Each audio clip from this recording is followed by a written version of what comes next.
We see a lot of entrepreneurs and especially retailers right now struggling in terms of how do they draw people into their particular store? How can they compete more effectively? How can they really make sure that every dollar they apply to outreach is spent effectively? And what we're trying to do is really help them understand, who are the folks that are walking past their store? What are the things that they're interested in? So looking at a downtown area or looking at an individual store and saying, okay, who are the folks that are coming in? What are their characteristics? Is there a particular cohort, a particular grouping of folks that you are disproportionately drawing into your particular store or to your downtown? Once you know that, you can then kind of go outward and say, okay, where do those types of people live?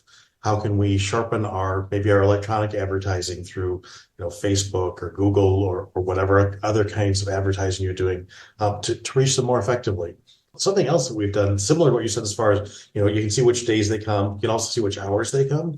And for folks that are working with entrepreneurs inside their downtown, there is sometimes a tendency for some shop owners, I'm sure it's no one in Missouri, but they tend to close up shop like at 5 o'clock. And then the evening, Main Street is you just kind of roll it up and put it away for the day.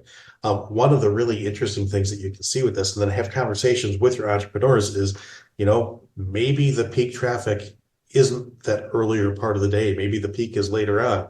So if instead of being a good Midwesterner and getting up at 8 o'clock in the morning to open your shop, sleep in for an hour or two, open it at 10, maybe even 11, but stay open later, and you'll get a much larger share of traffic going past your storefront or through your downtown.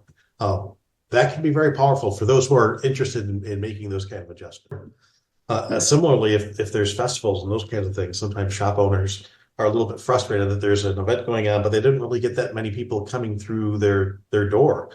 And part of that is because the demographics and the psychographics of the folks that come to that specific festival might not be a match of what you're projecting that you're selling as well. So, those kind of insights are super valuable, and you can make really straightforward, inexpensive tactical changes to get some better traction on your business. If you have a store that doesn't really appeal to the demographic, well, maybe clear out a little spot in the front and do a sublease and have someone do a little pop-up shop in front of your store. And then, you gain from a little bit of lease money, but they're having the opportunity to get out in front of this crowd and make some money too. So we all know that our cell phones capture all kinds of information.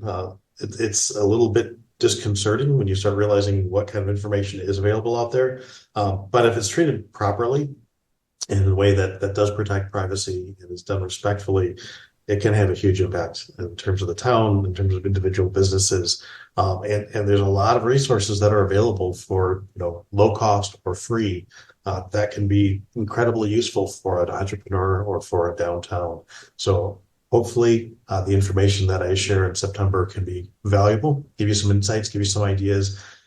What are some cool ideas that you might want to implement, rip off, and duplicate? What are some things that people have done that maybe they haven't been quite so effective? So we've got a fair amount of experience along those lines.